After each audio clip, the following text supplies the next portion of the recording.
Postural deviation can happen with either an increase or decrease of the normal body curves leading to 1. Uneven pressure within the joint surface. 2. Ligaments will be under strains. 3. Muscles may need to work harder. 4. Pain may occur. Postural deviation is a blanket term used to describe different ways in which our posture can become unaligned from the norm. Almost everyone has some type of postural deviation. Some can have a more dramatic deviation like in the hunch of back of Notre Dame, and some could have a slight rounding of the upper back. A postural deviation, a forward head posture occurs when the head is positioned forward of this gravity line. Looking at the body from the side, forward head posture is considered a deviation because the head varies from that reference line. Most sports injuries, such as sprains or strains, are caused by minor trauma. Sprains are ligaments injuries resulting from wrenching or twisting a joint. Strains are injuries to a muscle or tendon and are often caused by overuse, force, or stretching. The ankle is the most commonly sprained or strained joint. A sprain is a stretch or tear of a ligament, while a strain is an injury to a muscle or tendon. What do muscles need to work? Glucose from carbohydrates and diet fuels are muscles. To work properly, muscle tissue also needs particular minerals, electrolytes, and other dietary substances such as calcium, magnesium, potassium. Forward head, characterized by the head and neck extend forward. It is the anterior positioning of the cervical spine posture, sometimes called scholar neck on reading. Round shoulder.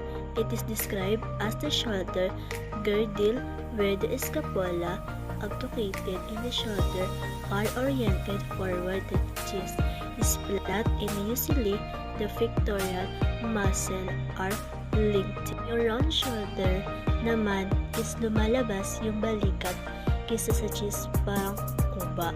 Wing scapula is characterized by prominence in the borders of scapula. Both scapula may be abducted due to weakness of the middle trapezoid or tightness of the pectorals.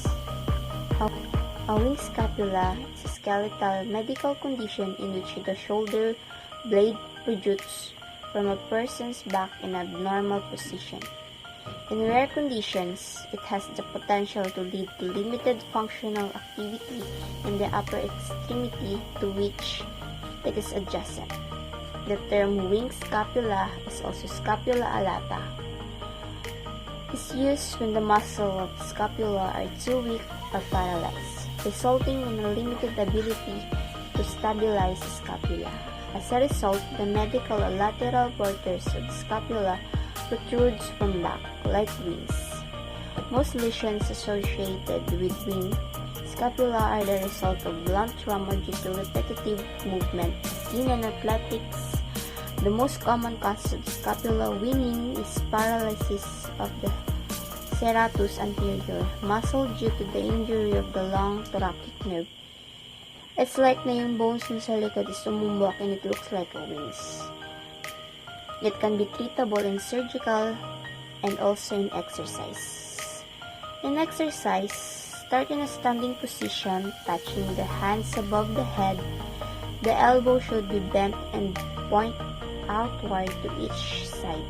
Maintaining the bend in the elbows, bring the arms down so that the elbow points toward the floor while squeezing the shoulder blades together. Key poses described as curvature of the thoracic vertebrae is characterized by an increased curve in the back region from the lumbar to the upper portion of the back. The head and the shoulders are forward, and the chest is flattened. Kyphosis is a spinal condition. In people with kyphosis, the spine curves outward more than it should. As a result, the upper back overly rounded. The curvature can make people look hunched or slouchy. People sometimes call it hunchback or round back. It poses with a normal rounded back. It is relatively common condition that often develops in adolescents or young adults.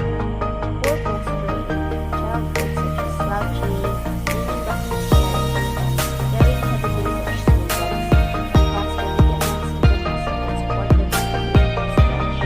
This can pull the rapid movement of the normal position, resulting in orthosis. Orthosis is like a hunch or pupa in the deviations in upper back muscle, mostly na makikita yung adaptation sa mga. It is not because their bones are weak, age-related weakness in spinal bones that causes them to compress or crack. Lordosis. It is described as a deviation where there is over-curvature in the lumbar vertebrae. There are two types of lordosis. Is the inward curve of the lumbar spine, just above the buttocks. A small degree of lordosis is normal. Too much curving is called sway back. The spine is divided into several sections, and meron pong tinatawag na dalawang types of lordosis po. Yung isa po is parang normal lang po, kumbaga po sa atin. May mga tao po kasing kapag nakatayo po is yung parang normal lang po yung breast out, and then yung parang sakto lang po yung labas ng yun po yung tinatawag na may mga puwet po. And then meron yung pangalawa pong tinatawag na na lordosis of the spine.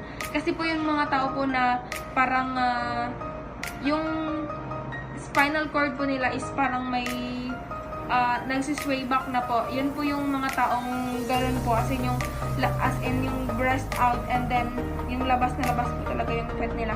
May mga tao pong nagsasabing, ay grabe, may mga tao pong nagsasabing sobra yung liat nila. Mali po sila dahil siguro po yung taong may gano'n is hindi lang niya alam na may sakit na pala siyang ganyan, at akala niya normal pa yun sa kanya. So, yun po yung tinatawag na lordosis. It's observed when the normal curve of the thoracic as well as the lumbar vertebrae increased. Kypholordosis. Kypholordosis is a curving of the spine that causes a bowing or rounding of the back, which leads to hang neck or touching posture. So, yun po, malalaman mo pong kapag mapapansin mo pong may isang tao pong merong kypholordosis kapag nakatayo po siya, and then makikita mo po yung sa paglalakad niya ay nauuna po yung ito po, yung leeg na, ay yung ulo po ng isang tao ay nakaganyan po, then nakalabas po yung, nakabend po yung puwet niya, at nakaganyan. Yun po yung taong tinatawag na meron po siyang kypholordosis, at yun yung sinasabi ko kanina, bowing, nakaganyan po, and yung spinal cord po kasi nila is hindi na po pantay, hindi na po siya katulad ng normal lang na spinal cord, dahil yung spinal cord po ng isang normal na tao is saktong nakaganyan lang po siya, straight lang po siya na medyo bend lang ng onte. Yung meron pong kypholordosis is hindi na po siya matatawag na straight dahil meron na pong parang line, ay may parang wave na pong nangyayari sa kanyang spinal cord na nakaka-apekto po rin. Parang apektado po yung ulo ng isang tao na may kypholordosis. So, ayun po. Meron pong symptoms yung kypholordosis. Mararamdaman mo pong may ganun ka kapag nagkakaroon ka po ng fatigue, mild back pain, rounded upper back, and spine tenderness or stiffness. Yung fatigue po is parang nakakaramdam ka po ng pagod, tapos nawala bigla yung parang strength mo, yung lakas mo, at and then kasali na rin po doon yung parang gusto mo nalang lagi matulog, ayaw mo na magtrabaho kasi nga ganun, nagkakaroon ka po ng meron ka na pong kypholordosis. Yun po yung tinatawag po na kypholordosis. Scoliosis is described as the lateral curvature of the vertebral column. Deformities could either be a single curve C or compound curve S. The two types of scoliosis was C and S. It was named from the alphabet because of its similarities to the form of the letters S and C. Scoliosis is described as the lateral curvature of the vertebral column. Deformities could either be a single curve C or compound curve S. The two types of scoliosis was C and S. It was named from the alphabet because of its similarities to the form of the letters S and C. So, scoliosis is a type of disorder in which the spine rotates and curves sideways. It is a lateral curvature of the spine that most commonly affects teenagers. Geniavarum, also known as bow legs, is a deformity of the lower extremity wherein the knees are separated when in fact it is joined together. Geniavarum, also known as bow legs, is a deformity of the lower extremity wherein the knees are separated when in fact it is joined together. So, the geniavarum is a widening of the knees caused by an excessive bending outward of the legs from the knees down. Those with geniavarum normally have little or no effect on their ability to walk. However, adults may feel or experience pain on the outside of their knees, whereas children normally have no symptoms. Uneven tension and wear on the knees, on the other hand, can lead to the early onset of arthritis if left untreated. The legs of person with geniavarum appear to be bent outward. Though almost every baby were born with a bow leg, so the tibia and femur are bent outwards after birth, so the soles of the baby's feet face each other. In addition, there is a gap between the knee joints. The knee joints migrate closer together throughout the first year of life. So, the femur slopes downward and inward toward the knee, and the tibia straightens and the feet soles point down. The bones ossify or harden as they transition from cartilage. Genovagum. It is observed when the knees are down together and the feet became separated. Genovagum. It is observed when the knees are down together and the feet became separated. It is a condition in which the knees are tilted inward while the ankles remain spaced apart. Pes plenus described as a decreased longitudinal arc of the foot. The depression of the arc is usually accompanied by a pronation and abduction of the foot, which makes it weak and inefficient. Pes plenus described as a decreased longitudinal arc of the foot. The depression of the arc is usually accompanied by a pronation and abduction of the foot, which makes it weak and inefficient. It has not developed normally and lowered or flattened out. 1 foot or Improving posture. A person do not consciously maintain his posture. Instead, certain muscle on his body normally do it for him. Several muscle groups, including the hamstring and large back muscle, are critically important in maintaining our posture. This postural muscle, along with others when functioning properly, prevent the forces of gravity from pushing us over forward. Postural muscle also help maintain our balance while we move. A healthy posture helps us to walk, stand, sit, and lie. So it's very important that we take care of our posture and maintain correct posture always. So ang improving your posture, ang tao raw ay hindi nagme-maintain ng kanyang posture. Instead, may certain muscle na gumagawa nun para sa atin. Kasama na rito ang hamstring muscle or a tendon at the back of a person's knee and the large part of a back muscle. Those is critically important in maintaining our posture, and when it's functionally properly, makakatulong siya para mapigilan ang forces ng gravity from pushing forward. It also helps us to maintain our balance, to walk, to stand, to sit, and lie. That's why it's very important to take care our posture and maintain it. Sitting on a desk. A. Keep your feet on the floor on a footrest if they don't reach the floor. While sitting on a desk, if your feet can reach the floor, you should keep it lay on the footrest. B. Don't cross your legs. Your ankle should be directly in front of your knees. While sitting at a desk, you should not cross your ankle. It should be directly in front of your knees. C.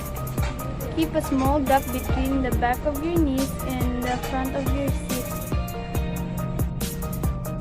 You need to keep a small gap so that the back of your knees will not get hurt. D. Your knees should be at or below of your hips. While sitting, you must lower your knees below the level of your hips. Letter E. Adjust the backside of your chair to support your low and mid back or use a back support. While sitting, you can adjust the backside of your chair in any adjustment you want because it will help you support your low and mid back. F. Relax your shoulder and keep your forearms parallel to the ground. You need to relax your shoulder and you need to keep your forearms parallel to the ground. G. Avoid sitting in the same position for long periods of time. Take breaks and move your body. You need to change your sitting position so it will not hurt your body, and avoiding the same position makes you feel comfortable. When standing. A. Bear your weight primarily on the balls of your feet. Your posture while standing should look like a straight line. To prevent cutting off circulation to the legs and hold the weight of your body mostly on the balls of your feet. B. Keep your knees slightly bent. Keep your feet a few inches apart. Line up under the hip on the same side. C. Keep your feet about shoulder width apart. Your knees should be bent a little as your tight muscle will power for your shoot. If you shoot right-handed, your right foot should be slightly forward and your weight should be on the balls of your feet. D. Let your arms hang natural down the sides of the body. Make sure that you hold your body the right way, whether you are. Keep your head level. Let your arms hang down naturally at your sides. E. Stand straight and tall with your shoulder pulled down and backward. During a tummy tuck, it is an important part of your long-term health. Stand up straight and tall. Keep your shoulders back. Pull your stomach in. F. Tuck your stomach in. During a tummy tuck, excess skin and fat are removed from the abdomen. The skin is draped back over the newly repositioned contours to create a smoother and more toned look. G. Keep your head level. Your air lobe should be in the line A with your shoulder. Do not push your head forward, backward, or to the side. The key to good posture is the position of your spine. The spine has three natural curves: at your neck, mid-back, and low back. Your head should be above your shoulders, and the top of your shoulder be over the hips. H. Shift your weight from your toes to your heels or no foot to the other if you must stand for a long time. If you stand for a long time, you need to change your weight of your toes to the heels or no foot to the other to prevent the pain. When lying down in a bed, A. Find a mattress that's right for you. While firm mattress is generally recommended, some people find the softer mattresses reduce their back pain. Your individual comfort should guide your choice. So when we're lying down in a bed, we should find a mattress that we're comfortable with. Some other people is comfortable with firm mattress because it feels stable, while other people is comfortable with soft mattresses because it feels comfy and reduce their back pain. We should choose our preferred mattresses, just like me. I don't like too soft mattresses and I don't like too firm too. I like not too soft and not too firm. In this way, I'm comfortable with, and I think I find the right one for me, the right mattress. B. Choose the right pillow too. Especially, pillows are able to help with the postural problem resulting from poor sleeping position. So when we're lying down in a bed, we should also choose the right pillow for us because choosing the right pillow, it also helps us to sleep better because it can help the postural problem, and choosing the right pillow, it will also help you to rest better and sleep better. C. Avoid sleeping on your stomach. When we are lying down in a bed, we should avoid sleeping on our stomach because sleeping in our stomach, it will affect your body organs and it will give stress to your body parts. Letter D.